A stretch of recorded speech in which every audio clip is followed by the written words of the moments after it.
जसपुर में कोरोना जैसे लक्षण की वायरल बीमारी से ग्रसित 2 युवकों की लगातार मौत को लेकर जसपुर क्षेत्र में जाने माने हृदय रोग विशेषज्ञ पूर्व विधायक डॉक्टर शैलेंद्र मोहन सिंघल ने आज को अपने नर्सिंग होम में पत्रकार वार्ता आयोजित कर बरसात के मौसम में चल रहे वायरल के प्रकोप को कोविड जैसे लक्षण पर परिचर्चा की। रोगियों में कोविड जैसे लक्षण को लेकर स्वास्थ्य मंत्री, उत्तराखंड सरकार एवं कुमायूं चिकित्सा निदेशक से भी वार्ता करने की बात कही है। रोगियों की जांच को लेकर कोविड जांच किट मंगवाने की भी बात कही गई है। मीडिया द्वारा पूछे जाने पर साफ तौर से कहा गया है कि अभी कोविड जैसे वायरल की पुष्टि से साफ इनकार कर दिया, लेकिन पुष्टि नहीं की जा सकती है।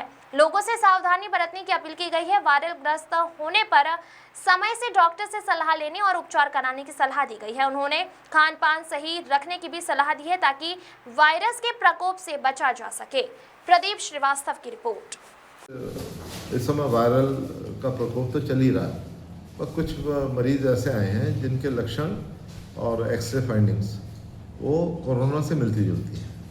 उन मरीजों में दोनों फेफड़ों में संक्रमण पाया गया और बहुत तेज़ी से बढ़ता नज़र आया।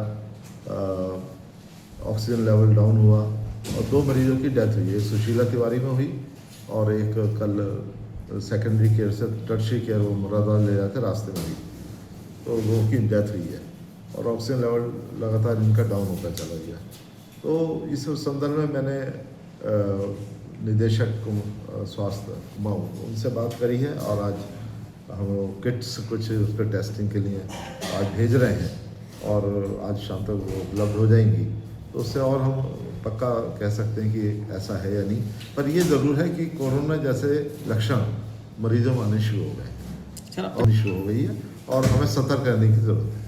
तो क्योंकि ये 6 मरीज करीब मेरे द्वारा रिपोर्टेड हैं, तो मैंने अवगत आज यहाँ जो प्रशासन है हमारा स्वास्थ्य विभाग का उसको अवगत कराया है और मैंने मंत्री से ही बात करी है कि उसकी पूरे प्रदेश में जो टर्शरी केयर सेंटर्स हैं उनसे वो रिपोर्ट लेंगे कि क्या इस तरह के मरीज़ आ रहे हैं, क्योंकि जब आए हैं तो हमें सतर्कता की ज़रूरत है। कोई जैसे कोरोना काल के थे और वायरल के हमें सफाई रखनी है, दूरी बनाए रखनी है, मास्क पहनना है, हाथों को सैनिटाइज करना है। तो यही जो पहले कोरोना काल के हमारे उस समय जो भी एहतियात बरती थी वही एहतियात अब बरतनी चाहिए और कोई नई बात नहीं है। सबको अवगत कराया है कि इस तरह के मरीज़ आ रहे हैं, जो मेरा फ़र्ज़ है बताना, और उन्होंने कुछ किट्स आज उपलब्ध करा रहे हैं, तो हम उससे और ज़्यादा साक्ष्य उससे पा पाएंगे कि ये कोरोना है या नहीं है। ये कोई और वायरस भी हो सकता है, क्योंकि कोरोना भी एक वायरस है और वायरस भी कोरोना जैसे जो संक्रमण है वो ला सकते हैं, पर सिम्टम वही हैं जो कोरोना काल के का। ऐसी कोई लॉन्ग टर्म स्टडीज़ तो है नहीं कि वो कितने साल तक प्रभावी रहेंगी, पर क्योंकि जिन इंडियंस में लगभग हर व्यक्ति ने 2 या 3 वैक्सीनेशन ली हुई है, तो उसका प्रभाव तो कहीं ना कहीं जरूर रहेगा। पर वो कब तक प्रभावी होगी, बूस्टर्स हमें देने की आवश्यकता होगी। ये तो स्टडीज़ है, साइंटिफिक स्टडीज़ हैं, पर मैं अभी ये नहीं कह रहा कि ये कोरोना है, क्योंकि जब तक उसका साक्ष्य जब तक नहीं मिल जाएगा। पर उस तरह के सिम्टम है वो और वायरस से भी हो सकते हैं, पर और वायरस से भी हो तब भी हमें सतर्क रहने की आवश्यकता है।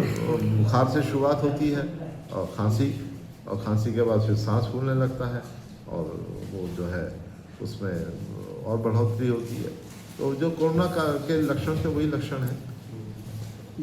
सर जिस घबराने की ज़रूरत तो है नहीं, क्योंकि हर साल ही लगभग हमारा वायरल प्रकोप आते ही हैं, पर जो है डॉक्टर से कंसल्ट करने में बुराई भी नहीं है। और हल्का फुल्का बुखार हो तो सिंपल पैरासीटामोल लेकर उससे काम चल सकता है। अननेसेसरली एंटीबायोटिक लें या हायर मेडिसिन लें, उसकी ज़रूरत नहीं है।